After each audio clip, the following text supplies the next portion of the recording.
mí siempre me resulta desconcertante que haya gente que se reúna para hablar de filosofía fuera de las aulas, de modo que si esto es así, pues hemos de celebrarlo y vamos a trabajar, porque de eso se trata, de trabajar con la filosofía.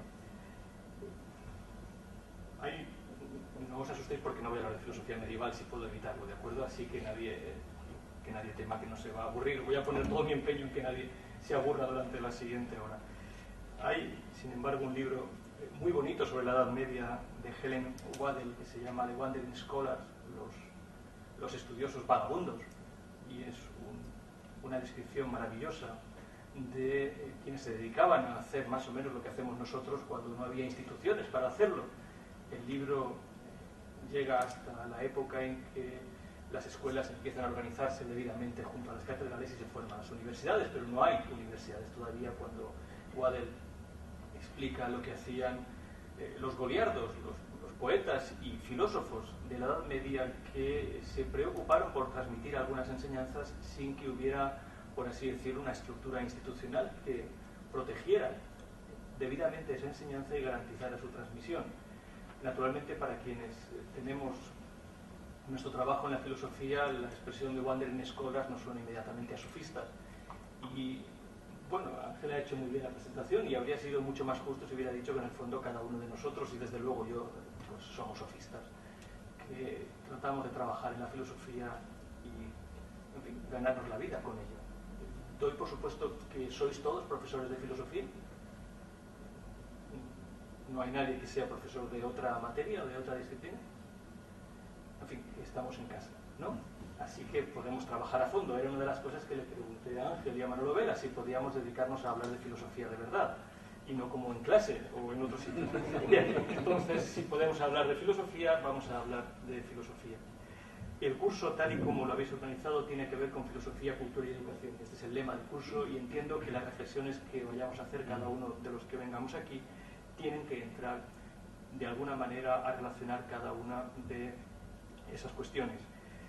Me complace que algunas de las personas que vayan a venir después sean personas que conozco y que aprecio, como Ángel Prior o David López Sandoval, pero hasta donde conozco a David y hemos trabajado juntos, no soy nada antieducativo. Creo que mi propósito será más bien saber qué es eso que llamamos educación y, en cierto modo, cómo es posible que exista eso que llamamos educación, que en el fondo no es más que una transmisión. Bien, el modo de presentaros lo que voy a decir es quizá más sencillo de entender si insisto en presentar algo de mi trabajo y por qué propuse, después de hablar de un título inicial que iba a ser El filósofo como educador, naturalmente una reflexión sobre Schopenhauer como educador de Nietzsche, cómo después, conforme fui pensando lo que me gustaría deciros, cambié a la filosofía y los dioses de la ciudad. Naturalmente tiene que ver con el hecho de que desde hace aproximadamente 2 años no hago casi otra cosa que leer filosofía medieval. Estaréis de acuerdo conmigo en que es una filosofía que se lee bien poco y que puede suceder incluso que alguien se licencie en filosofía sin haber leído absolutamente nada de filosofía medieval. A mí me gusta recordar, y lo recordé el primer día que entré en clase de filosofía medieval como profesor, lo que a mí mismo me había pasado mientras yo era estudiante de filosofía. Y ocurrió que la clase de filosofía medieval, en el segundo año de carrera, era una de las clases que más me fascinaba. Seguramente en esto entran muchos factores personales que no vienen a cuento. Pero recuerdo especialmente que hubo un día en que el profesor estaba explicándonos las traducciones de Guillermo de Moerbeke. Esto es, estaba explicando quién era este hombre y qué es lo que había hecho posible en la Edad Media. Y cuando estaba explicando las traducciones de Guillermo de Moerbeke, aquella mañana la puerta de la clase se abrió violentamente y entró un piquete de estudiantes en huelga que desbancó al profesor de su tarima, proclamó algo así como la República Independiente de la Universidad Valenciana, acabó con la clase, hubo un tumulto considerable y no hubo más. Esa fue la última clase de medieval y prácticamente acabamos de empezar el curso. Quiero decir que como estudiante esa fue mi formación en filosofía medieval. 20 años después, y me sabe mal decir que son 20 años, son muchos años, o casi 25 años después, me encontré un día entrando en clase a hablar de filosofía medieval, pero ya no como estudiante, sino como el que tenía que explicar a una generación completamente posterior qué era eso de la filosofía medieval. Y me pareció un homenaje sencillo empezar por la figura de Moerbeke, una figura que para mí, a lo largo de estos 25 años, se ha transformado en algo así como una especie de genio tutelar, porque Moerbeke era traductor, y durante muchos años de mi vida he sobrevivido gracias a traducir libros. En fin, los profesores ganamos poco y cada vez menos, de modo que hay que compensar el sueldo con estas traducciones. Así que, efectivamente, esa primera mañana en que entré en clase como profesor de filosofía medieval, glosé la figura de Guillermo de Moerbeke. Y descubrí, conforme empecé a leer detenidamente todos y cada uno de los textos medievales que creía oportuno leer, que Guillermo de Moerbeke había hecho algo extraordinario. Naturalmente, a Guillermo de Moerbeke se le cita solo en una nota a pie de página, y debo deciros que, salvo el libro que tenéis mencionado en la bibliografía sobre Guillermo de Moerbeke, es muy poco probable que encontréis un solo libro en ninguna universidad española de este pensador. Pensador por derecho propio, no solamente traductor. De hecho, ese libro solamente se encuentra en una biblioteca de España. Bien, Moerbeke hizo algo esencial, algo que me permite articular la conversación de esta tarde. Gracias a Moerbeke, en el fondo, tenemos dos palabras. La palabra teología y la palabra política. No son exactamente ni la palabra teología ni la palabra política, ni es exacto que sea gracias a él por lo que tenemos estas palabras, pero sin duda su contribución a lo que podríamos llamar la historia conceptual de estas dos palabras es clave. Y lo hizo como traductor. A Guillermo de Moerbeke se debe la traducción de la teología de Proclo, de la teología platónica de Proclo, y se debe la traducción de la política de Aristóteles. Esos dos textos, que puso en manos de Santo Tomás de Aquino, garantizaron la posibilidad misma de la filosofía. O dicho de otra manera, el hecho esencial es este: si nosotros aquí y ahora, y espero que en lo sucesivo, podemos dar clase de filosofía, e incluso a pesar de los sucesivos recortes y a pesar de las sucesivas y constantes amenazas que no cesarán en el futuro respecto a la enseñanza misma de la filosofía, a pesar de todo esto, digo, podemos dar clase de filosofía, se debe, y diríamos que esto es algo que podemos documentar de una manera fiel, se debe a que Tomás de Aquino comprende perfectamente cuál es el lugar que la filosofía ocupa en relación con la teología y la política. Lo diré de una manera mucho más contemporánea. Si hay filosofía en el bachillerato español, se debe a una cuestión tomista. No hay filosofía, como sabéis, en otros bachilleratos. En los países protestantes no hay filosofía en el bachillerato. ¿De acuerdo? Así que, en cierto modo, tenemos que analizar por qué nuestra propia posición como profesores de filosofía, naturalmente ilustrados y todas estas monsergas que decimos, posmodernos, nietzscheanos, bien, bla, bla, bla, si podemos dar clase de filosofía es por un gesto medieval. Y ese gesto medieval es insólito, porque cuando Tomás de Aquino decide que la filosofía ocupe un lugar en el sistema educativo occidental, que desde entonces ha permanecido prácticamente inalterado en una tradición católica, pero no en una tradición completa europea, eso que decide Tomás de Aquino no sucede en el mundo árabe y no sucede en el mundo judío.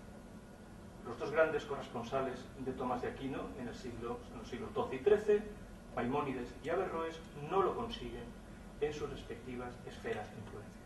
Esto es, Averroes no consigue incluir la filosofía en el currículum árabe. De hecho, después de Averroes, la filosofía sufre un colapso tremendo en el mundo islámico del que no se ha recuperado todavía, ni siquiera con Tariq Ramadan.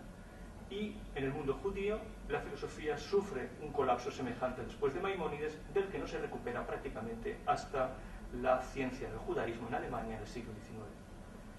Así que, en cierto modo, reflexionar sobre ese pequeño gesto medieval es oportuno para quienes, como nosotros, nos dedicamos a enseñar filosofía. Insisto, no podríamos hacerlo si nos encontráramos en un país protestante o nos encontráramos en un país musulmán o en un país judío. En ninguna de estas otras tradiciones, que forman parte de la tradición occidental, podríamos encontrarnos aquí como profesores de secundaria en la especialidad de filosofía. Eso no existe. De modo que si existe entre nosotros, tenemos que reflexionar sobre sus orígenes y cómo es posible que la filosofía, que en el siglo XIII es, naturalmente, algo que llega de la mano de la recuperación de algunos textos, y por eso la figura de Moerbeke es esencial, ¿por qué eso sucedió así? Como entiendo que esto es un seminario de filosofía, más que una conferencia, y que estamos en casa, como hemos dicho, creo que no hay ningún inconveniente en que alguien interrumpa cuando lo crea conveniente, que no sea necesario esperar hasta el final para que hagamos un debate que a lo mejor media hora antes se habría producido con más precisión. Bien. Lo decisivo entonces es que Tomás de Aquino decide justificar la teología ante los ojos de la filosofía. Normalmente se piensa que es al revés, pero una lectura detenida de la primera parte, de las primeras páginas en realidad de la Suma Teológica, nos dice justo lo contrario.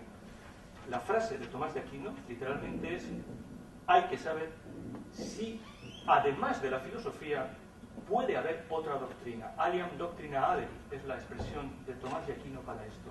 Si además de la filosofía, que da por supuesta, podemos incluir la teología.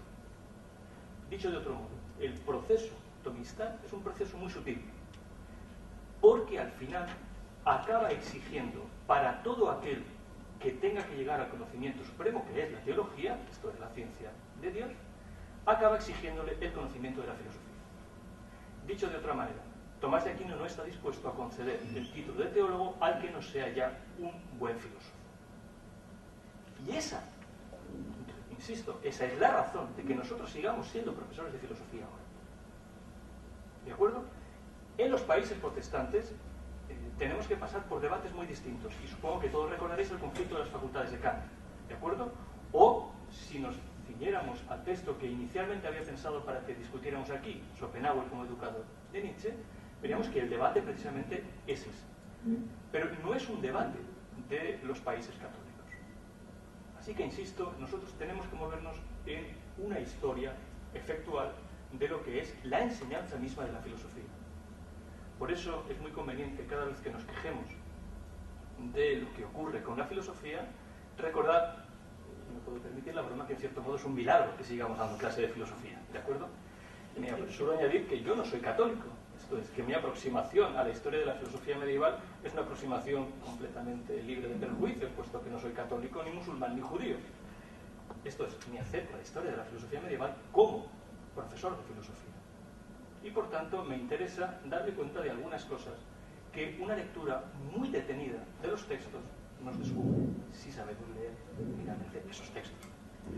Así que lo importante es ver cómo esa posibilidad de dedicarnos a la filosofía en cierto modo depende del muy sutil equilibrio que Moerbeke había descubierto entre dos conceptos sin los cuales la estructura del mundo occidental no se sostiene. La filosofía es siempre algo que está en medio de la teología y de la política. De lo que Platón llamó teología, y recordad que la palabra teología la inventa Platón, en el libro segundo de la República, la frase donde por primera vez en la historia aparece la palabra teología, la tenéis en el texto que os he seleccionado, en la página 368e, 369a de la numeración clásica de la República. Esa es la primera vez en la historia que aparece la palabra teología. Aristóteles solamente la emplea una vez en los Meteoros. Aristóteles no emplea la palabra teología. ¿De acuerdo? Hay, naturalmente, una lectura de la metafísica, que tampoco es una palabra aristotélica, que puede ser teológica. Pero como concepto, Aristóteles no lo emplea. ¿De acuerdo? Vuelven a emplearlo los estoicos y los epicúreos. Y, naturalmente, es una palabra que toman todos los pensadores cristianos una vez empiezan a discutir con el legado de la tradición clásica. Pero, naturalmente, si nosotros tenemos que saber lo que significa enseñar filosofía, pensamos en nuestro propio cometido, sabemos que se encuentra en el justo medio, digamos, en el fiel del equilibrio entre lo que una vez empezó a llamarse teología y lo que empezó a llamarse política. Quizá la palabra política no sea la adecuada. La palabra que yo creo adecuada es politeuma. Politeuma tiene una traducción distinta de política, pero es la palabra que Moerbeke sabe que resulta excepción. Si leéis el comentario de Tomás de Aquino, La política de Aristóteles, veréis que todas estas cosas están explicadas con suficiente claridad.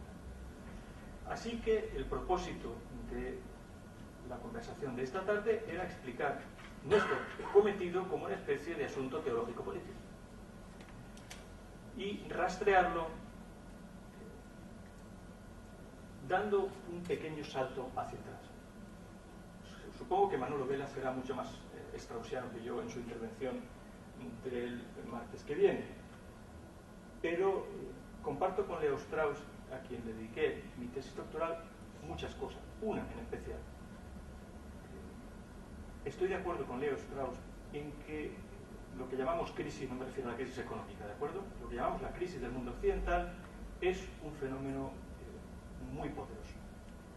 De acuerdo con Strauss, la única manera de hacer frente a esta crisis era retroceder hasta el momento previo a la Ilustración y tratar de descubrir si antes de lo que llamamos Ilustración o racionalismo moderno hay ya un racionalismo que nos permita saber si el mundo moderno tiene o no tiene lo que Blumenberg llama legitimación.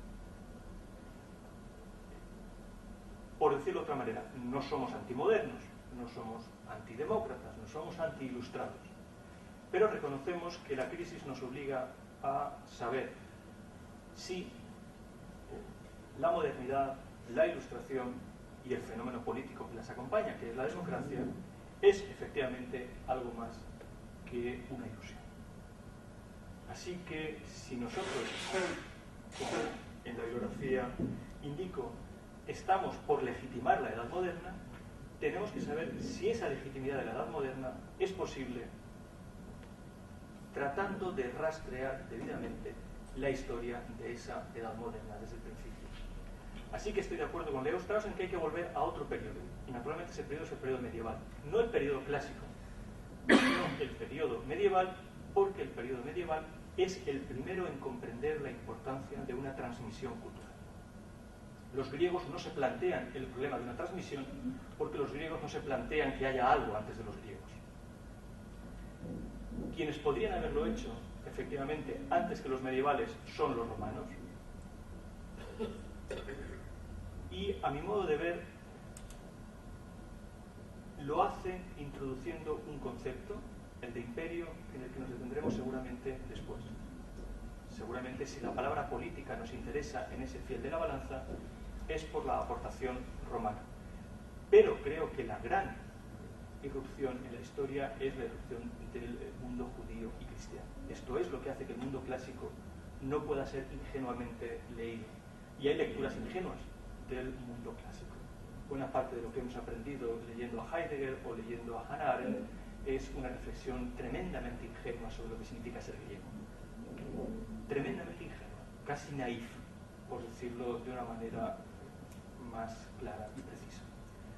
Diría más, en algunos momentos incluso kitsch, por emplear el término de Walter Benjamin. Así que, en cierto modo, la Edad Media nos interesa mucho más de lo que podríamos imaginar. Ese es un argumento que emplea Blumenberg, y supongo que, además de Strauss, Blumenberg pueden hacer que la argumentación sea más sólida. Si conocéis la legitimación de la Edad Moderna de Blumenberg, recordaréis que el libro de Blumenberg es sorprendente por un motivo, porque dice lo siguiente: la Edad Moderna no es otra cosa que un nuevo intento por vencer un mismo enemigo. De acuerdo con Blumenberg, la Edad Moderna habría tenido éxito allí donde la Edad Media habría fracasado. En la derrota de lo que Blumenberg llama gnosticismo. Esto es, en la consideración de que el mundo está radicalmente mal hecho. Como sabéis, el cristianismo y fundamentalmente la Iglesia Católica tienen sentido como una lucha contra esta consideración de un mundo mal hecho. De acuerdo con Blumenberg, la Iglesia Católica habría fracasado en la lucha contra el gnosticismo y el mundo moderno sería legítimo porque continuaría esta lucha de la Iglesia Católica con un arma que la Iglesia Católica no llegó a utilizar, la fe. Esta es la historia de la legitimación de la Edad Moderna tal y como la cuenta Blumenberg. Tiene para nosotros un valor inmenso. pero creo que deberíamos retroceder aún más, al origen de esos dos conceptos sin los cuales creo que esta tarde no estaríamos aquí, o no estaríamos aquí como profesores de filosofía.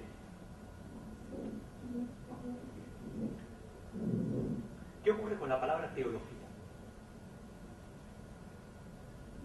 Ninguno de nosotros, creo, se consideraría a sí mismo un teólogo. Y sin embargo, de acuerdo con el uso que Platón le da a la palabra, lo que nosotros hacemos, entre otras cosas, es teología. Y según leamos a Platón, podríamos decir, lo único que hacemos es teología. ¿Qué es la teología para Platón? Antes de que Platón acuñe la palabra en la República, si podemos pensar, nadie tiene la seguridad sobre esto, pero si podemos pensar que la apología es el primero de los diálogos platónicos y que la República es cronológicamente posterior y que podemos trazar una especie de itinerario, apología, república, leyes, por ejemplo, ¿de acuerdo? Si esto es así, aunque como sabéis hay otras cronologías de los diálogos de Platón, Schleiermacher no pensaba esto, por ejemplo, cuando lo ordena así. Bien, si podemos pensar que la apología es previa a la República, en la apología ya hay una consideración teológica. Supongo que no necesito volver a contaros a ninguno de vosotros la apología de Sócrates. Pero cuando, supongo que habéis tenido esa experiencia, cuando nos ponemos a leer la apología, por ejemplo, con nuestros alumnos, quizá no tanto con nosotros mismos, porque a veces cuando estamos a solas los prejuicios son más poderosos que cuando esas lecturas tenemos que hacerlas para otros. Una de las cosas que experimentamos cuando leemos la apología de Sócrates es ese inquietante papel que Sócrates atribuye a su obediencia a Dios. O dicho de otra manera, lo decisivo de la apología de Sócrates es que Sócrates obedece al Dios en lugar de obedecer a la ciudad. Con lo cual, si leemos bien la apología de Sócrates, el problema teológico-político está planteado desde el principio allí. De acuerdo con Sócrates, Sócrates dice de sí mismo que no puede ser una persona que obedezca las leyes de la ciudad, porque por encima de las leyes de la ciudad está el Dios que le ha ordenado algo. No me refiero al daimon, ¿de acuerdo? La intervención del daimon es posterior. Me refiero al Dios. Esa frase que tenéis ahí, que está nada más empezar, la primera frase que os he puesto, tipo telegei o theos, ¿qué quiere decir el Dios? Es la primera frase teológica que tenemos. Pero es que esa frase es la frase, por así decirlo, con la que se presenta la filosofía socrática. La filosofía socrática no es otra cosa que un intento de responder a esa pregunta. Lo que Platón llamará después cétesis o skepsis, y esta palabra nos suena mucho más, y que traducido quiere decir simplemente examen o investigación, no es otra cosa que el intento de responder a la pregunta ¿qué es lo que quiere decir el Dios? Esa es la filosofía socrática. Y lo que quiera decir el Dios excluye que el Dios no diga nada. En ningún momento Sócrates dice que el Dios no diga nada. Así que el cargo de impiedad, el cargo de asebella, el cargo de no creer en los dioses, solo es inteligible para Sócrates si significa no creo en los dioses de la ciudad. Efectivamente, dirá Sócrates, no creo en los dioses de la ciudad, porque creo en un Dios distinto. Fijaos que además, Theos ahí está en singular. Los griegos, a los que siempre atribuimos el politeísmo, jamás utilizaron la palabra politeísmo. La palabra politeísmo es una palabra que un judío aplica a los griegos. El primero en utilizar la palabra politeísmo es Filón de Alejandría. El Filón de Alejandría es judío, no es griego. Y la utiliza 400 años después aproximadamente de Platón. Con lo cual, el hecho de que ya Sócrates esté, por así decirlo, haciendo un uso monoteísta de la palabra Dios, es clave para asociarla al logos. Dicho de otra manera, la filosofía es una actividad teológica. Tiene que dar cuenta del Dios. Y por tanto, nos extraña cuando explicamos este texto a los alumnos que la filosofía consista en una tarea de obediencia. Cuando tengo que explicar la filosofía medieval judía, cuando tengo que explicar a Yehuda Halevi o a Maimónides, cuando leo con mis alumnos el Kuzari, encuentro que una de las actitudes judías por excelencia es esta. Primero obedecemos, después comprendemos. Esto es un viejo refrán judío. Es, de hecho, el reproche de Yehuda Halevi a los filósofos, que quieran comprender antes de obedecer.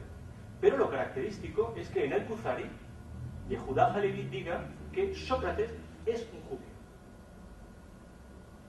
Y que autores como Josefo digan que Platón lo había aprendido todo de Moisés. Esto, que puede ser o no real, o que puede ser simplemente una comparación entre las civilizaciones, nos obliga a leer con mucho más cuidado los textos platónicos. Sabemos que para los judíos y para los árabes, que leyeron antes que nosotros los textos políticos de Platón, recordad que durante toda la Edad Media, prácticamente hasta el siglo XII-XIII, lo único que se conoce de Platón en Occidente es el Timeo. Entonces, no hay lectores de textos de Platón en el mundo occidental, pero sí que los hay entre los árabes y los judíos. Averroes sí que lee la República, Averroes sí que lee las leyes, Averroes sí que lee la Apología. Y, por tanto, hemos de ser muy cuidadosos con el modo en que Averroes o Maimónides se identifican con la tarea socrática y platónica. Es más, cómo, para tratar de salvar la actividad filosófica ante el tribunal religioso, tratan de justificarse a sí mismos como socráticos. Insisto, nosotros no solemos hacer esto. Una de las cosas que solemos hacer es justamente la contraria. Esto es decir, que nosotros no hacemos teología. Pues bien, desde un punto de vista socrático, en realidad hacemos teología.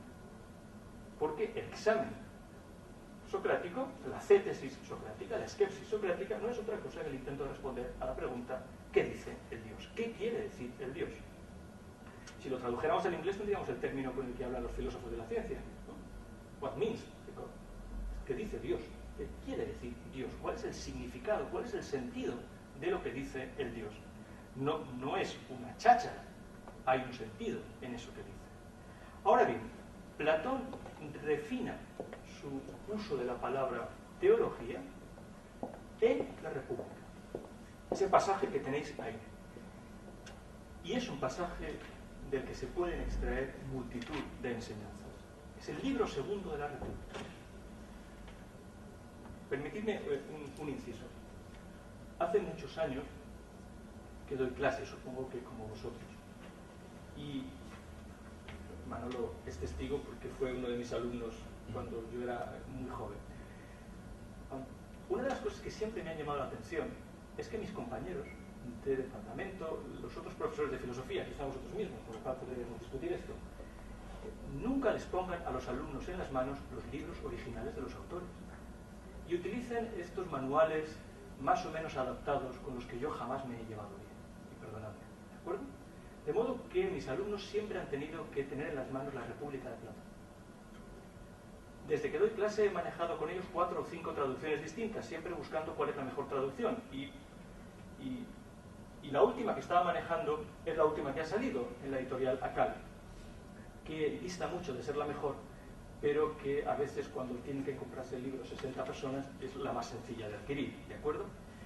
Ahora bien, si vais a esa traducción de Akal, luego volveré sobre los manuales, ¿de acuerdo? Pero si vais a esa traducción de Akal, no encontraréis la palabra teología. Hay una paráfrasis de los traductores y ni siquiera una nota a pie de página advierte que el lector que lee ese pasaje tiene por primera vez ante los ojos el uso de la palabra teología. Ya os he dicho que soy un straussiano hasta la médula y Strauss dice que hay que leer in ultimitate literalitatis. Dice, hay que leer palabra por palabra un texto filosófico. Si en el texto filosófico, en la República de Platón, dice theologías, yo no puedo traducir como traduce ahí abajo, ¿lo veis? Directrices en los relatos sobre los dioses. Porque no es exactamente eso lo que está diciendo ahí. ¿De acuerdo? Y no es exactamente eso, porque la palabra teología no se quedó en la República de Platón. Esto es una palabra que tiene efecto. Como les gusta decir a los historiadores conceptuales, es una palabra que tiene realidad efectiva. No ha dejado de sonar en la historia de la filosofía desde entonces. No se puede traducir así. Bien, volvamos a los manuales. Si os lo comentamos por lo siguiente, si un profesor de filosofía que tiene que explicar a Platón pone en manos de sus alumnos el adecuado manual donde se encuentra el pasaje del libro sexto y del libro séptimo que la universidad exige para pasar la prueba de acceso a la universidad, creo recordar, el alumno no tiene nunca en las manos el texto de Platón. Y posiblemente hacemos esfuerzos en vano, porque si le ponemos ese manual, la pregunta es, bueno, ¿y entonces qué pinto yo? El manual ya hace las veces del profesor, pero lo que no hace ese manual es a veces hacer las veces de Platón. La mejor introducción a la República de Platón está en la República de Platón, es el libro primero. A mi modo de ver, cuando tenemos que estudiar a Platón y queremos comprender la República, lo que hay que hacer es leer el libro primero 20 veces antes de leer el libro segundo. Porque en esos 4 o 5 discursos previos al hecho de que se quede Sócrates hablando solo con Glaucón y Adimanto, está perfectamente introducida la República de Platón. Pero si les ponemos en las manos el manual, nunca verán el libro primero. Mis alumnos tienen que leer conmigo el libro primero, el libro sexto, el libro séptimo y el libro décimo. Los demás se los perdono, porque no tenemos tiempo para más, es verdad, y porque hay que llegar hasta el último autor. Pero al menos leen esos 4 libros. ¿Por qué? El sexto y el séptimo, naturalmente, porque si me suspenden en la selectividad, la culpa, como en el fútbol, es del entrenador siempre. No de que los alumnos no estudien, sino de que el profesor es malo. Y no quiero pasar por malos tragos. Así que el libro sexto y el séptimo tratamos de leer, ¿de acuerdo? Pero el libro primero es clave para entender a Platón y el libro décimo es clave para entender el platonismo. Y si no leemos esos textos, no estamos leyendo debidamente a Platón, creo. Bien, la palabra teología tiene sentido en el conjunto de la República de Platón. Aunque no aparece más veces, pero eso es lo mismo que la palabra o que el concepto de idea del bien. ¿Cuántas veces menciona Platón el concepto de idea del bien? De la teoría de las ideas de Platón podríamos llenar bibliotecas enteras. La expresión teoría de las ideas no la usa Platón. Y la expresión idea del bien aparece 4 veces en toda la obra de Platón, o 5. Y nunca la explica. ¿De acuerdo? Por lo cual, a menudo la historia de la filosofía es una historia que podríamos poner entre paréntesis.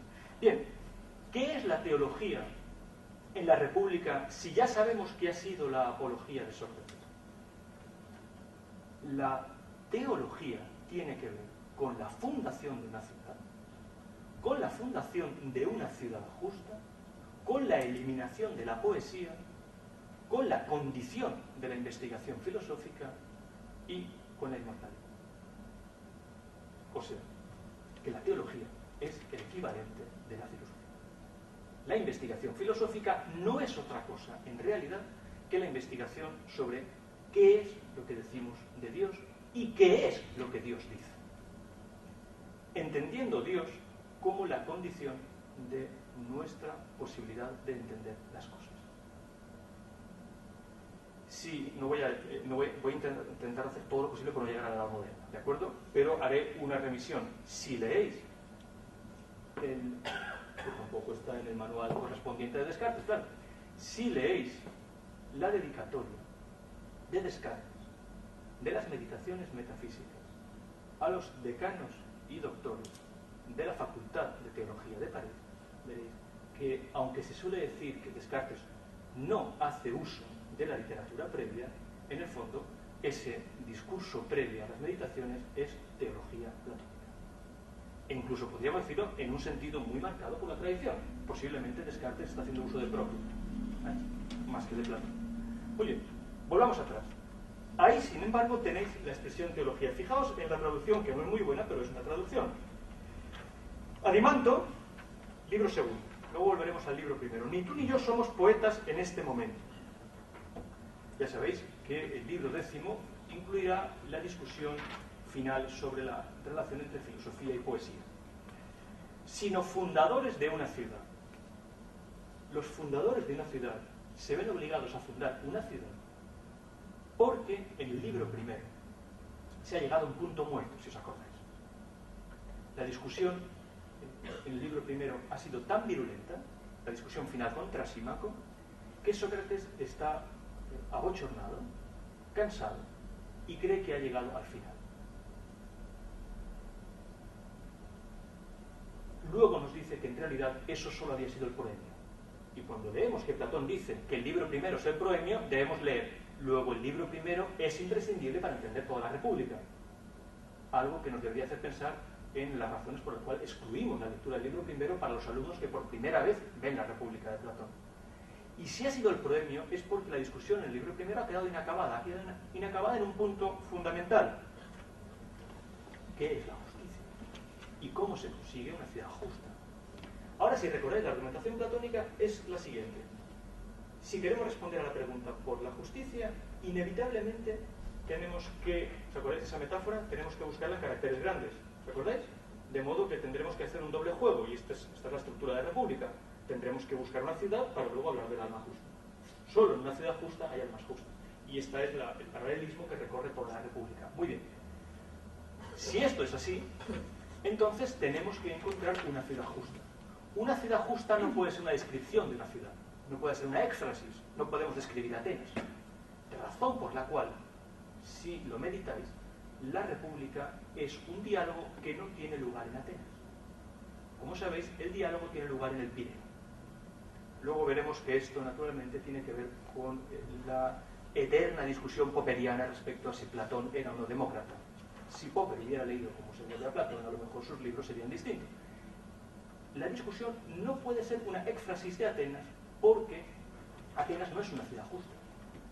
Pero la discusión tiene lugar en el Pireo, que era la sede del Partido Demócrata, cuyo principal benefactor era Céfalo, en cuya casa tiene lugar la discusión. Con lo cual la discusión de la República tiene lugar en casa del, por así decirlo, del boss del Partido Demócrata, que era Céfalo, ¿de acuerdo? Ahora bien, tiene lugar fuera y hay que discutir qué es una ciudad justa. Para saber qué es una ciudad justa, hemos de proceder a un riguroso sistema educativo. Este es el motivo de nuestra discusión de hoy. ¿Cómo organizamos la educación? Muy bien. Y ese riguroso sistema educativo nos lleva a encontrarnos con la filosofía, que tiene que desplazar la mala educación de la poesía en las ciudades griegas. Con lo cual el recorrido es justicia, educación, filosofía. En el examen que les puse a mis alumnos hace un par de meses, la redacción correspondiente era justicia, educación, filosofía en la República de Platón. Porque ese es el argumento. Muy bien. Así es como se llega a la filosofía. Pero, ¿cómo procede Platón para llegar a la filosofía? Descartando los mitos, por tanto, descartando las fábulas poéticas, y haciendo que, efectivamente, encontremos un logos respecto al celos. Una razón conveniente de la razón última o de la causa última de las cosas. Ese es el momento que aparece y, naturalmente, hemos de llegar hasta el final. Porque el final, si os acordáis, el libro 10º incluye lo que a veces llamamos el mito de Eer. Pero ocurre como con el mito de la caverna, que Platón no dice en ningún momento que eso sea un mito. Si leemos el texto platónico, Platón no habla nunca de la caverna como un mito. No es esa la palabra que emplea. Y si vamos al libro 10º, tampoco dice que lo que va a contarnos de Eer sea un mito. En realidad dice un apólogo, donde la palabra logos está clavada, haciendo juegos heideggerianos como le gustaba al muchacho, está clavada muy fuertemente. Lo que dice allí es esto: no te voy a contar un relato de Alcino. ¿Os acordáis? Ese es el proemio al mito de Eer, que no es un mito. Y si dice esto es: no voy a hacer poesía. Pero lo curioso es que ese mito de Eer, a los ojos de nuestra mirada moderna, ilustrada, cosmopolita, pasada por la Roxe, es increíble, ¿no? ¿Qué es eso de un tipo, un armenio que se muere y ve las almas? ¿Alguien se cree esto? Pero si lo preguntamos así, Platón no habla.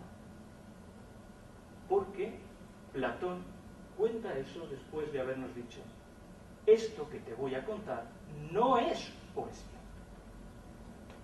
Esto que te voy a contar es verdad. Y lo cuenta.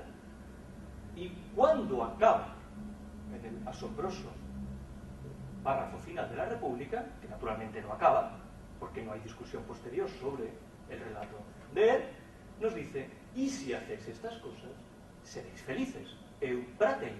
Con lo cual, toda la inmensa argumentación de la República Platónica es una ética avant la lettre, porque Platón no emplea la palabra ética nunca.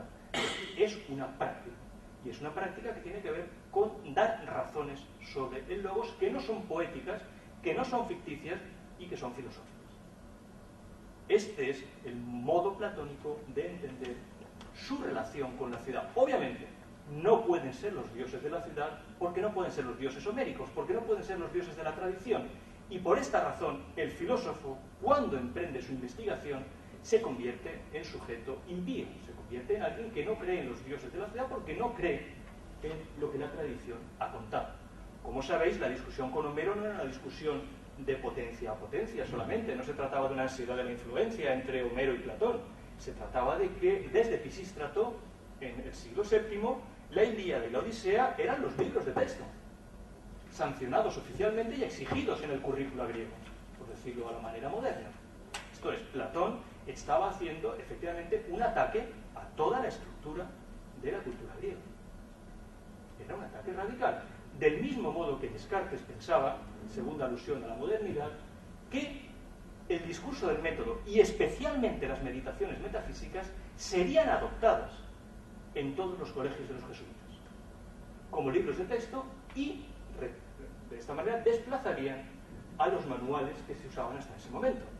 Entonces, el gran propósito cartesiano, y esto se ve muy bien en la correspondencia con Mersenne y sobre todo con el embajador francés en la corte de Suecia, era que esos libros se convirtieran en los libros de texto, con lo cual estaba tratando de alterar el mapa educativo francés, en ese momento en manos de los jesuitas. Bien, Platón, 2400 años antes, está haciendo exactamente lo mismo. Con lo cual, ya tenemos un uso claro de la palabra teología como teología política. Bien, la segunda parte de esta historia tiene que ver con la palabra politeuma, que Platón emplea menos, pero que emplea fundamentalmente el gran codificador que fue Aristóteles. Y el pasaje clave está tomado de la política, lo tenéis ahí también.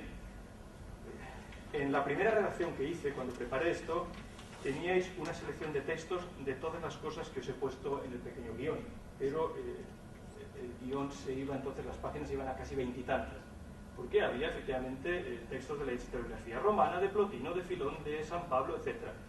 Pero pensé que era mucho más prudente centrarnos en estos dos textos. No obstante, haré alguna alusión a cada una de las entradas que os he puesto ahí para justificar en parte la argumentación. Vamos bien, ¿no? Vale. La palabra politeuma aparece en la política de Aristóteles. El pasaje clave lo tenéis ahí, lo leo con vosotros. Régimen político es una organización de la ciudad, de sus magistraturas y especialmente de la que tiene autoridad sobre todas. Pues en todas partes es soberano el sector dominante de la ciudad y sector gobernante es el régimen. Bien. La reflexión sobre la politeuma es la reflexión sobre el poder, si nos gusta decirlo de la manera Foucaultiana. Me refiero a algo así como que en las democracias es soberano el pueblo y por el contrario la minoría en las oligarquías, y decimos que también su régimen es diferente. Este mismo argumento emplearemos sobre los otros. Hay que fijar primero por qué se constituye una ciudad. Es el problema, de la República. El problema de la fundación de una ciudad justa. No de la descripción de una ciudad existente. Acordaos de que en el caso de Aristóteles obra una consideración mayor. Aristóteles es meteco. Y como meteco tiene menos derecho a hablar en Atenas del que tenía Platón. El precedente es Sócrates, que ha sido ejecutado por la ciudad. Acordaos de la frase de Aristóteles: no voy a hacer que Atenas cometa el mismo error 2 veces, cuando se exilia, cuando se tiene que ir de allí. Acordaos de que en su condición de meteco, Aristóteles ni siquiera podía tener terrenos en Atenas. ¿De acuerdo? El liceo estaba a nombre de sus alumnos. Y el liceo era un negocio. Cuando Justiniano cerró las escuelas de Atenas, la academia y el liceo tenían una cantidad de dinero increíble, que pasó inmediatamente al tesoro del imperio. Pero la academia y el imperio llevaban 1000 años funcionando como universidad, habían atesorado un capital extraordinario, que Justiniano prohibió llevarse consigo a Simplicio, cuando Simplicio se marcha al destierro de Siria. Si Simplicio se hubiera llevado el dinero, habría podido fundar un reino en Siria. Tenía un inmenso capital y muchas tierras. Pero cuando Aristóteles fundó el Liceo, tuvo que poner la escuela a nombre de sus alumnos, porque como meteco no podía tener posesiones en el Ática. ¿De acuerdo? Así que es muy prudente en su forma de entender la política. Está hablando como extranjero. ¿Por qué se constituye una ciudad y cuántas son las formas de gobierno? Tanto del que se refiere a una persona como al conjunto de la vida. Ahí tenéis toda la descripción, que acaba un poquito después diciendo: la ciudad, polis, es comunidad de hombres libres. La política de Aristóteles tarda aproximadamente 1600 años en llegar a Occidente. A pesar de que es leída en el tiempo romano, Cicerón hace uso de ella, por ejemplo, durante la Edad Media en sentido estricto, esto es, entre más o menos la caída del imperio en Occidente y la recuperación de los textos griegos, es un texto que no está. ¿De acuerdo? Es un texto que, lleno de novedad, Moerbeke trae a Occidente. Pasa por las debidas escuelas de traducción, pero es Moerbeke el que se fija en ese concepto.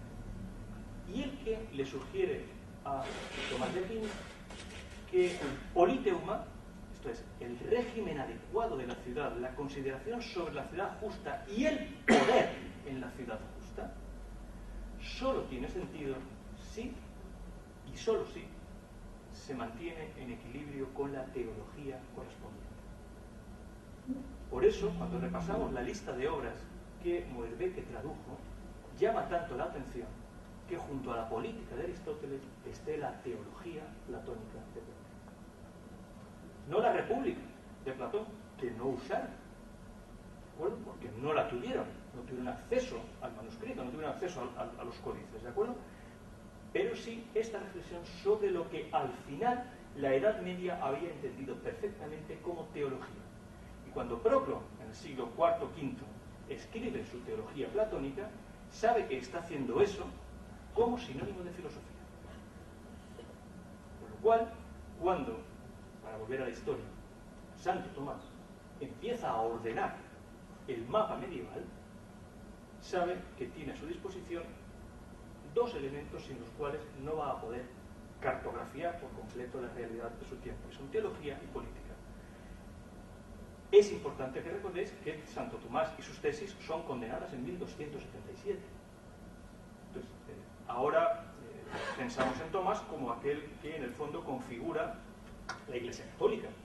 La Iglesia Católica es tomista. O podríamos decir, las bases de la Iglesia Católica contemporánea son tomistas, pero en 1277 Tomás es condenado. Ya está muerto, pero sus tesis son condenadas y prohibidas expresamente tanto en París como en Austria. Y tarda 50 años en rehabilitarse el tomismo. En la historia de la filosofía medieval, esos 50 años son claves, porque son los años en los que aparecen Duns Scotus y Guillermo de Ockham. Pero es muy importante que nos fijemos que la condena de 1277 tiene que ver con el hecho de que efectivamente Tomás ha permitido que la filosofía, tal y como los clásicos la habían mantenido, se mantenga en Occidente. Esto es, la gran condena hacia Santo Tomás es la condena en nombre de una teología cristiana. Lo que está diciendo es: has permitido que la razón clásica entre definitivamente en Occidente. Bueno, esto es lo que consigue Tomás, ¿no? Sin ninguna duda. Insisto en que por esa razón estamos aquí. Ahora fijaos lo que había puesto ahí para llegar hasta el final de la Edad Media. Simplemente unas entradas, aunque no del todo azarosas. La relación de la filosofía con los dioses de la ciudad y con la ciudad misma está marcada por la pregunta socrática ante el tribunal del Areópago. ¿Qué quiere decir el Dios? Así, el propósito de lo que estamos haciendo aquí no es responder a esta pregunta. El propósito de lo que vamos a hacer aquí no es responder a esta pregunta, porque responder a esta pregunta es lo que nos caracteriza como filósofos. Nosotros, como filósofos, o para ser más modestos, como profesores de filosofía, lo que hacemos continuamente no es otra cosa que responder a la pregunta: ¿qué dice el Dios? Bien, se formula qué es lo que decimos de Dios. Eso es la teología. Sino en seguir el rastro que ha dejado en la historia de la filosofía o en interpretar la historia de la filosofía de acuerdo con la relación entre la teología y la política. Teología y politeuma entre la teología y el régimen político de la ciudad. ¿De qué ciudad? Luego tendremos que llegar definitivamente a la época moderna. Bien, entre las entradas, insisto, no demasiado azarosas, enumero estas. Y me gustaría conocer con cuántos de vosotros podría mantener una conversación sobre esas entradas. ¿De acuerdo? Esto es, porque de esta manera podríamos saber cuántas de esas entradas forman parte del currículum que habitualmente utilizamos tanto para leer como para enseñar. Naturalmente doy por supuesto que podríamos hablar esta tarde entre nosotros, puesto que somos todos profesores de filosofía, de la República y de la política, ¿no es así? Esto es, podríamos mantener una conversación sobre la República de Platón y la política de Aristóteles. Pero, ¿qué ocurre si os propongo que empecemos a conversar sobre el discurso de Pablo en Atenas? ¿Cómo te llamas? Perdóname. ¿No? Sí. Llorens. ¿Dónde está el discurso de Pablo en Atenas? El discurso de Pablo en Atenas está los hechos No es que te esté haciendo un examen, pero... Esto lo No, aprendí, sí, lo aprendí de Michael Sandel, ¿sabes? Sí, Nos bueno, el entrevistó. discurso de Pablo en Atenas dice sobre el Dios desconocido. ¿Dónde está? ¿Dónde está? O sea, si un alumno dijera, ¿dónde lo puedo leer? Hombre, Diré, mira, está aquí. Sí, es muy fácil de leer porque te compras una versión del Nuevo Testamento y está. ¿Pero dónde? Claro, ¿dónde? Ahí está el problema. Este es el problema. No está en ninguno de los 4 evangelios. Sin duda. Está, yo creo que está en los Hechos de Pablo. En los Hechos de los Apóstoles, Sí, en los que Hechos de redacta Lucas. Sí. Muy bien. Fíjate, tus vacilaciones indican, es un texto que no manejas habitualmente. Es que hace tiempo que no... Bueno, insisto, pero ¿cuál es la peculiaridad de este texto para nosotros? Es una página de los Hechos de los Apóstoles, el capítulo 17, ¿de acuerdo? Si vas allí te encuentras, y vas al texto griego y tratas de hacer una lectura detenida, te encuentras con sorpresas extraordinarias, no solo por la alusión al Dios desconocido, sino porque ese discurso es un discurso que Pablo tiene que pronunciar en el mismo lugar que tuvo que pronunciar Sócrates su apología. Es un discurso de defensa, porque Pablo ha sido acusado y tiene que ir al tribunal a defenderse. Con lo cual, Pablo está en el mismo sitio que está Sócrates, exactamente en el mismo lugar, en el Areópago, en el tribunal de la ciudad, en el campo de Ares, defendiéndose de los mismos cargos que habían pesado sobre Sócrates 400 años antes. Mi pregunta es, ¿por qué ese texto no está en el canon de los textos de filosofía? Hay una mención extraordinaria a dos formas de hacer filosofía en ese pasaje, y los menciona con sus nombres, epicúreos y estoicos. Pablo dice, allí había epicúreos y estoicos. Estaban allí conmigo y me llamaban charlatán. La palabra charlatán en griego es muy divertida, porque en griego es algo así como espermatologus, que si la leemos detenidamente es una alusión a la noción del logos espermaticos, por lo cual Lucas no estaba haciendo un texto ligero, estaba actuando contra los estoicos con las propias palabras de los estoicos. Charlatán en griego es una palabra que se puede invertir. El texto es muy preciso, la defensa de Pablo es muy precisa, pero la defensa de Pablo es una defensa de un solo concepto cristiano, fundamental. ¿Cuál? Esto es, ¿cuál es el nervio de su defensa? El nervio de su defensa es el mismo que el de Sócrates en la apología. Porque Sócrates en la apología dice, vosotros me condenáis a muerte, pero yo soy inmortal. ¿Os acordáis? Dice, ¿quién sabe si la muerte es un bien o un mal? Solamente lo sabe Dios. Dios es la última palabra de la apología de Sócrates, en griego. En las traducciones puede variar. La defensa de Pablo es una defensa de la inmortalidad y de la resurrección. Ese es su querigma. En el fondo está haciendo un uso extremadamente preciso de los mismos textos griegos. Yo no sé, porque no lo sabe nadie, y por tanto no he podido leerlo ni documentarlo, si Lucas y Pablo tuvieron la apología y la república en las manos. Lo que sí que sé es que estaban discutiendo con la apología y la república. Sin duda. No hay otra explicación a ese inmenso discurso de Pablo que dura 17 líneas. Muchísimo más breve que el discurso de nuestro amigo Sócrates, ¿no? Pero nosotros no lo incluimos en nuestra historia de la filosofía, ¿verdad? Es más, mira, cuando lancé mi temario de historia de la filosofía medieval, recorrí todos los manuales que podía tener a mi disposición. Normalmente la historia de la filosofía medieval suele empezar en el siglo V. Yo decidí que la historia de la filosofía medieval había que empezarla por este discurso de Pablo en Atenas, 500 años antes, porque ahí es donde se produce el primer choque entre estas dos cuestiones. Y Pablo, Lucas, no escoge una ciudad cualquiera, escoge Atenas. Y si leemos el itinerario de Pablo, Atenas está en el medio entre dos ciudades, Jerusalén y Roma. Sin Jerusalén, Atenas y Roma no hay historia de Europa. Esas tres ciudades son nuestra política. Pablo viene de Jerusalén y marcha a Roma. Si se hubiera quedado en Jerusalén, el cristianismo habría sido una secta judía. Y posiblemente en el año 70 habría desaparecido. Si en Atenas, donde el texto dice no se fundó ninguna iglesia, Pablo en Atenas fracasa. La crónica es la del fracaso. Luego se ven, seguir leyendo, luego se ven, se marcha a Corinto y arma la de Dios. Perdón. Y finalmente, he salido mal, y finalmente se va a Roma, donde el cristianismo se hace fuerte. El mapa de las cartas de Pablo es extremadamente preciso desde un punto de vista teológico, geopolítico. Sabe hacer perfectamente el itinerario. Pero fijaos el siguiente texto. El politeísmo en Filón. ¿Dónde está eso? Ahora, por primera vez, empezamos a tener las obras de Filón bien traducidas al español. La editorial Trota ha empezado a traducirlas todas. Pero hasta ahora era de muy difícil acceso. Es un texto muy preciso de la confusión de las lenguas, donde Filón está analizando la condición de la diáspora y la condición del Dios único de los judíos en comparación con el Dios de los antiguos. A Filón normalmente lo catalogamos como neoplatónico y nos quedamos tan anchos. Y pensamos, ya está, hemos resuelto nuestra historia de la filosofía. Pero lo que no descubrimos es que en Filón hay todo un análisis de cuál es el lugar que un Dios único, un Theos, como en Platón, debe ocupar en la constitución de una ciudad. La gran obra de Filón tiene que ver con un legislador. ¿Con cuál?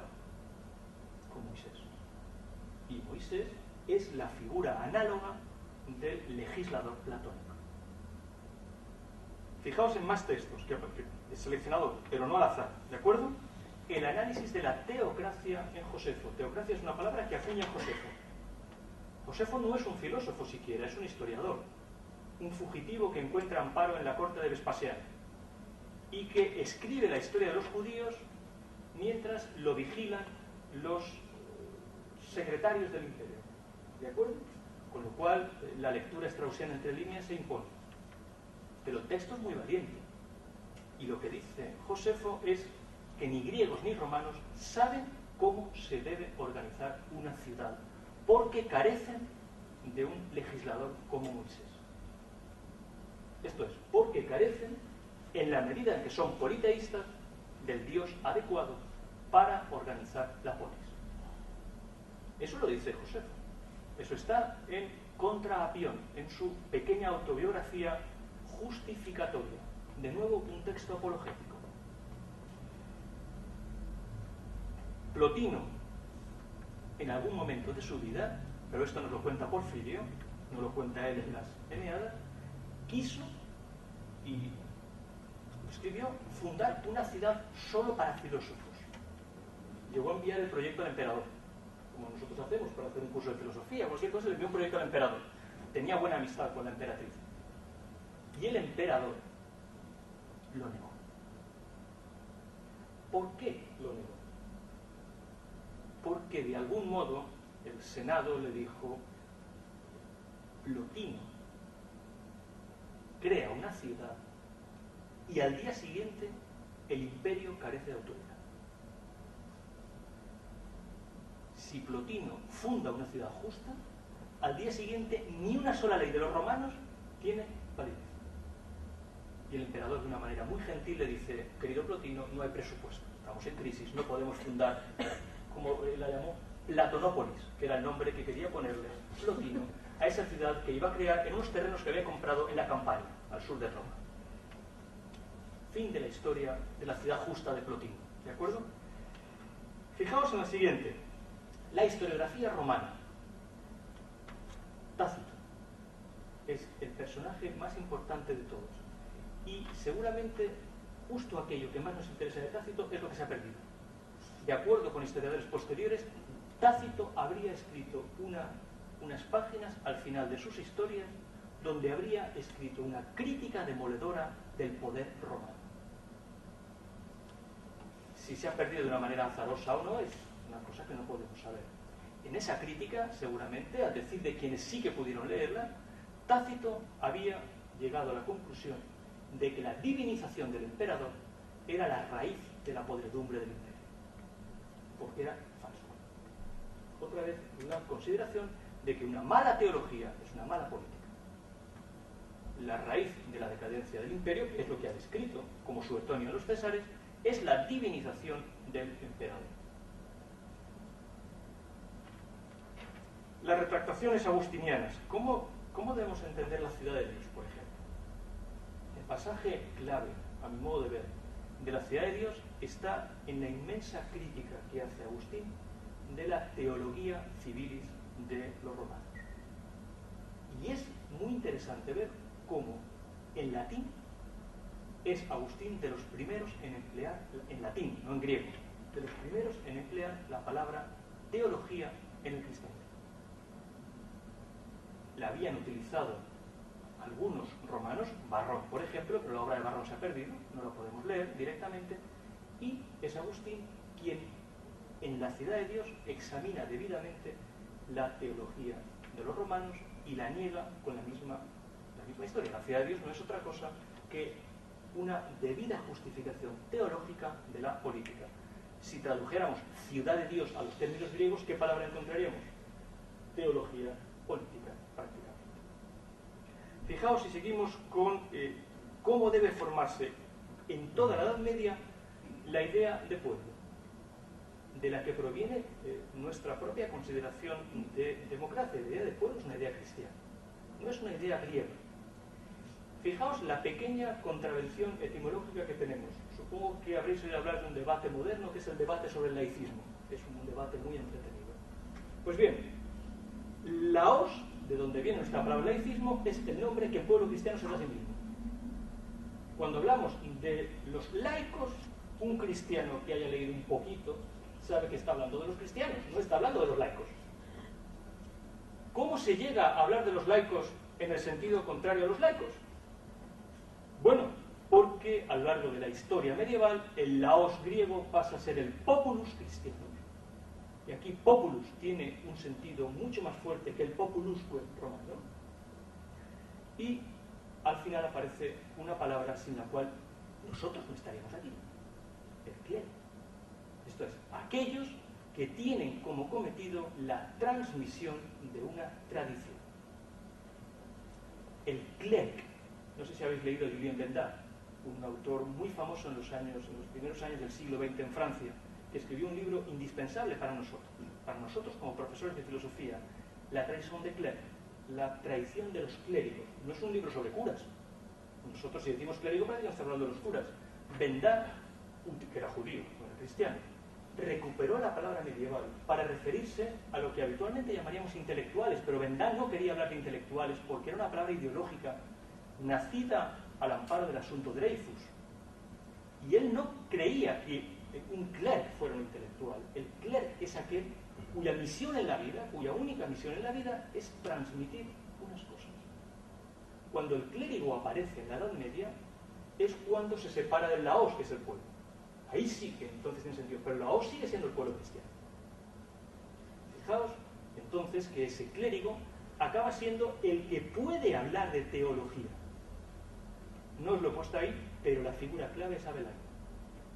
Abelardo es el primero que se interroga a sí mismo sobre su condición. Y en diversas ocasiones de su obra no sabe cómo llamarse. Y se llama clerc y se llama filósofo. Es muy interesante ver cómo Abelardo une estas dos palabras, clerc y filósofo, y las une en dos momentos decisivos de su carrera. Fijaos que en la época de Abelardo, que es la época de los Wandering Scholars con los que he empezado, no hay universidades todavía, hay escuelas adscritas, pero no hay universidades. Une estas dos palabras en dos momentos decisivos. Uno, como profesor, que es lo que era. Dos, como teólogo. La segunda parte de la vida de Abelardo es una reescritura constante de un solo libro, Teología, del que nos han llegado hasta 3 o 4 versiones distintas. El teólogo, el que es capaz de dar razones de Dios, es el clerc o el filósofo. Sabemos que no es una figura, por así decirlo, ortodoxa, porque Abelardo es el acusado, de nuevo, como Platón, lo había sido como Sócrates, como Pablo, porque el triunfador en ese tremendo episodio es Bernardo. La voz oficial es la de San Bernardo. No reconocemos a Abelardo como San Abelardo. De hecho, Abelardo estuvo durante mucho tiempo fuera de la Iglesia, excomulgado. Pero es el que sabe que clerc, filósofo y teólogo son la misma condición. El mismo métier, como decía Julien Bernard. Bien, hay más ahí. La formación del derecho canónico. Había un derecho romano y llega hasta el año en que prácticamente Justiniano lo elabora. Pero el primer derecho, la primera idea del derecho en Europa, la forma la Iglesia. Y la forma para impedir que el imperio la fagocite. Cuando los grandes papas del siglo XI hacen que se escriba el derecho canónico, lo hacen porque no quieren que el emperador se convierta en cabeza de la Iglesia. A menudo podemos leer la historia de la modernidad como la historia de un mundo que se ha vuelto al revés. Y presentamos como modernidad el hecho de que Enrique VIII se convierta en jefe de la Iglesia. Eso es cesaropapismo. Quiero decir, esa era una fórmula que se había ensayado en Oriente 1000 años antes. No sé dónde está la modernidad de eso, salvo que a Tomás Moro le costó la cabeza. Bien, en plena Edad Media el derecho canónico, un derecho tremendo, que yo personalmente apenas he empezado a leer, porque tiene miles de páginas, es asombroso. Una referencia precisa es el libro de Harold Berman, Ley y Revolución. Es un análisis exhaustivo del derecho canónico. Está traducido en el Fondo de Cultura Económica. Seguimos. Ya he dicho que no era demasiado. Naturalmente eso está asociado a la querella de las investiduras entre el papado y el imperio. La propia diáspora de Maimónides. El hecho de que Maimónides acabe teniendo que escribir como exiliado incluso al final del exilio. Esta es una pregunta frecuente entre judíos. ¿Para quién escribió Maimónides la Guía de Perplejos? ¿Cuál sería la respuesta más sencilla? José María. Para los judíos, supongo. Para los perplejos. ¿No lo dice el título? No sé. La Guía de los Perplejos. Pero claro, tú has respondido, ¿lo escribió para judíos? ¿Es un libro escrito para judíos? ¿O es un libro escrito para gentiles? ¿Quiénes son los perplejos? Sabemos que Maimónides escribió un libro para judíos, la Mishneh Torah, su otra gran obra, de hecho, la obra por la que realmente fue reconocido en el judaísmo, porque es un compendio de legislación judía, es un compendio de leyes, es un compendio de leyes divinas, es el compendio de la revelación. Pero los judíos no saben dónde meter el Moreh Nebukim, la Guía de Perplejos, porque ¿quiénes son los perplejos? ¿Los judíos? ¿Los gentiles? Y si son los gentiles, ¿qué es lo que trata de hacer Maimónides? ¿Convertirlos? No puede convertirlos. Los judíos son judíos porque Dios quiere que sean judíos. Si Dios quisiera que todo el mundo fuera judío, no habría elegido solo a los judíos. ¿Quiénes son los perplejos? ¿Es entonces un libro de filosofía? ¿Y de qué habla la Guía de Perplejos? Uno examina el índice de la Mishneh Torah, el índice de la Moreh Nebukim, de la Guía de Perplejos y de la obra de legislación, y se da cuenta de que los índices son complementarios.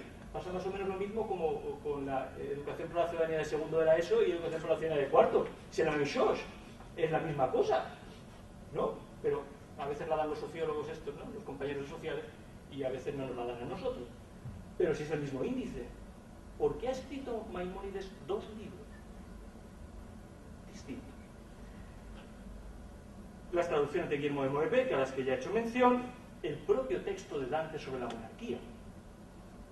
¿Qué está tratando de hacer Dante al resucitar el imperio? ¿Por qué esa nostalgia dantesca del imperio? ¿Por qué su oposición al papado? Siendo como es, que en el fondo Dante es un republicano y en el fondo de todo simplemente un florentino desquiciado que tiene que morir en el exilio. ¿Por qué esa nostalgia del imperio? ¿Por qué esa nostalgia de unas leyes internacionales? ¿Por qué su oposición radical al papado? El texto de la monarquía de Dante es un texto muy difícil de leer, porque no está claro cuáles son las precisiones que Dante aporta ahí. Además es un texto de exilio. El averroísmo latino supongo que es lo más conocido de todo, la extraña forma de decir la misma verdad de dos maneras, o dos verdades distintas de una sola manera, o quizá ninguna verdad, o quizá dos mentiras al mismo tiempo. Pero lo que viene ahí, el absolutismo teológico de Duns Scoto y la teología nostra de Occam, son las que abren definitivamente la época moderna. Mirad, y esto ya es, así como el aristotelismo de Padua, el Masilo de Padua, esto ya es Blumenberg, y con esto voy más o menos acabando. Fijaos, Duns Scoto y Guillermo de Occam no son los que condenaron a Santo Tomás de Aquino, ¿de acuerdo? No forman parte de la condena de 1277, pero son los que razonan sobre la condena de 1277 y razonan de la siguiente manera, y en cierto modo, de acuerdo con Blumenberg, son las que propician el mundo moderno. Razonan de este modo: Dios tiene que ser absolutamente todopoderoso. Y eso quiere decir que no hay manera de razonar sobre Dios. Esa historia que había empezado con Platón, cuando llega a Duns Scoto y a Guillermo de Occam escribiendo además en el exilio de Baviera, se desquicia por completo. Porque si ya no hay logos respecto al Zeus, si hacer eso es filosofía y es condenable, entonces lo que ocurre es que la posición misma del hombre queda tan inestable que el hombre no tiene otra opción, dice Blumenberg, que abandonar por completo a Dios. El ateísmo de la época moderna no es más que la consecuencia de un absolutismo teológico exacerbado. Y en el fondo es un ateísmo, vamos a decirlo con la frase esa, con mala conciencia. A mi modo de ver, la época moderna no es otra cosa que un intento de volver a una teología, en el sentido en el que la tradición la había ido diseñando muy poco a poco, manteniendo los equilibrios. Fijaos bien, no hay en toda la Edad Media, como no hay en la Edad Clásica, nada semejante al totalitarismo moderno. Pero el totalitarismo moderno solo es explicable cuando se ha desquiciado el equilibrio entre teología y política. O dicho de otra manera, Luis XIV, Enrique VIII, Stalin, Napoleón, Hitler, da igual, Pol Pot, el que queráis, son todos iguales. Solo son concebibles cuando teología y política han perdido el equilibrio. Y entonces el absolutismo de Dios deja paso al absolutismo humano. Insisto en que mientras los equilibrios se han mantenido, nadie ha logrado un totalitarismo. Por eso, la tiranía clásica, el análisis que podemos hacer del tirano clásico, no nos lleva a analizar la figura de Hitler. Porque el tirano clásico no deja de ser una figura inscrita en una politécnica y necesitada de una teología. De modo que, por ir cerrando, creo que nuestra tarea como profesores de filosofía, inmensamente en deuda con lo que hemos estado diciendo aquí, tan inmensamente en deuda que, insisto, no estaríamos aquí si Guillermo de Moerbeke no hubiera traducido un par de cosas, esa tarea tiene sentido si nosotros hacemos lo siguiente. Hemos estado hablándolo en la comunidad. Mirad, no podemos seguir quejándonos de que nos traten mal, o de que vayan a quitarnos horas, o de que decreto tras decreto de la filosofía parezca algo así como la ancila de la política, ¿de acuerdo? Ya que no de la teología. Parece que poco a poco siempre va a haber algún ministro que nos amenace de alguna manera. Muy bien, eso no tiene nada que ver con nosotros. Lo que tendríamos que hacer es, muy bien, ¿por qué debe estar la filosofía en el presupuesto del Estado? Mientras no tengamos un argumento para esto, en vano sirve quejarse. Y si está, es porque nosotros podemos aportar algo a la reflexión sobre el mundo contemporáneo, y creo que a la reflexión sobre la política. Y no lo haremos bien si nosotros, que tenemos que enseñar a leer a generación tras generación, no enseñamos a leer de verdad. Y por tanto, no enseñamos a que estas palabras que he entresacado, no del todo al azar, no sean compartidas por nuestros alumnos y no se empleen debidamente en el debate político. Pues nosotros tendríamos que ser casi mejores que los filólogos. No creo haber hecho un ejercicio de filología esta tarde, porque no soy filólogo, ni mucho menos. Pero creo que nuestra tarea, lo que justifica que haya una partida en el presupuesto del Estado que diga para la filosofía, es que nosotros seamos capaces de intervenir en el debate político y decir las cosas con una absoluta precisión histórica y conceptual. Si no, nos convertimos en ideólogos, y los ideólogos pasan cuando pasa la época o la moda. Y pasaremos. Si insistimos en ser, no sé cómo se dice ahora, críticos, ilustrados, progres, reaccionarios, no seremos nada. ¿De acuerdo? Nuestra tarea es la de enfrentarnos a una serie de textos, ponerlos de relieve en el debate contemporáneo y decir por qué las cosas tienen efectos. Esta creo que es nuestra función como profesores de filosofía. Bueno, al menos esta es. Gracias.